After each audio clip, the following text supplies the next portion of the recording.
Hi, my name is Heather Surber, and I did my project approach assignment on armyworms.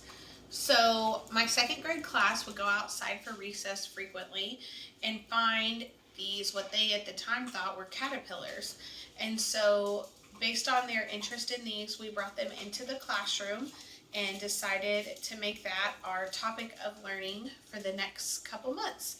So, when we brought it inside, we first started by creating a habitat for it, and then we also created a list of questions such as, can they turn into anything other than a moth or butterfly? How long can they be alive? If a caterpillar is poisonous when it turns to a butterfly, is it still poisonous? How do you know if a caterpillar is poisonous? What does an armyworm look like as it changes? Do they ever turn to butterflies? Do they need sticks for the cocoon to hang on? Will caterpillars melt in the sun? How many caterpillars are in the world? How do they have babies? And how many babies can they have? And so these are just photos of the children out on the playground as they found the different caterpillars. And then here we are actually creating the environment for them. And so when we brought it in, we made sure to take a picture of it and we Google imaged what type it was. And then our research began in creating the perfect environment for the armyworm. So I also created an anticipatory web in which helped me design lessons for the students that would help them answer their questions to the research without directly telling them the answers. So doing things like research on the computer, observations of the armyworms. We also talked about farmers and the effects that the armyworms have on agriculture. We also decided to start observing their life cycle. And so as we move into phase 2, you can see them doing some of these activities. We had a third grade teacher come in with a different type of caterpillar that he feeds to his, a bearded dragon. And so we got to observe different types of caterpillars. I also brought in a painted lady caterpillar, and we got to go through those life cycles as well. We documented through journaling each day and the changes that were made within our armyworm. So here you can see on day 13, we have an armyworm underground, and it actually creates its chrysalis underground, whereas our painted lady caterpillar actually hung on a branch. So through that activity, we were able to compare the difference in different types of caterpillars and how their life cycle goes. Here we have another journal that a child wrote about where we had to learn the hard way that if you touch their wings, sometimes it can damage them, making it difficult for them to fly. I also gave children clay, and they got to create representations of what they were observing each day.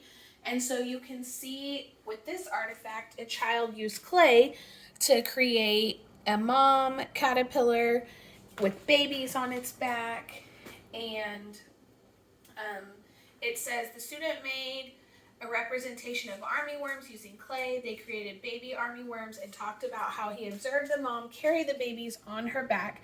Then they crawled off of her and spread out onto large blades of grass and began eating the grass.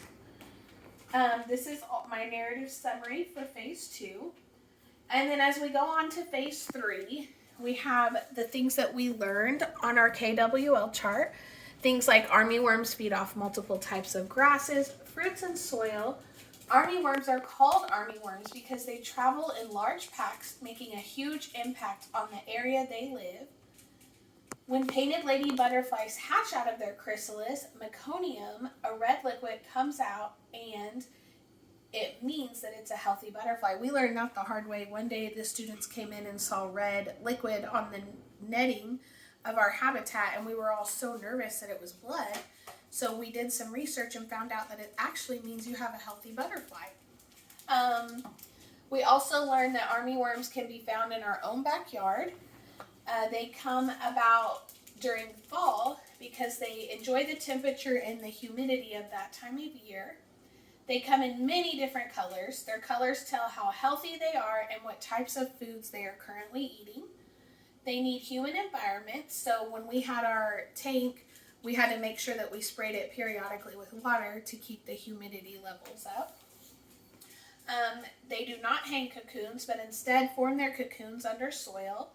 Armyworms only turn into moths. Butterflies and moths are not poisonous. If a caterpillar feeds on plants with toxins, they can be poisonous. Some caterpillars produce their own toxins as a defense mechanism, and armyworms do not melt, but they can get too dry, which can cause them to die with that lack of humidity. So, after we did all this wonderful learning, we had a culminating event where we invited the other second grade students in, and the students got to share their research that they had learned about. And so here's a picture of some of my students presenting their research. And then finally, we got to release the moth and the butterflies back into their environment. And to this day, anytime we see moths or butterflies around our playground or in our school building, we always wonder if they were the ones we hatched. So anyway, that is the end of our armyworm experiment or project. It went great, and we look forward to moving on to our next project topic.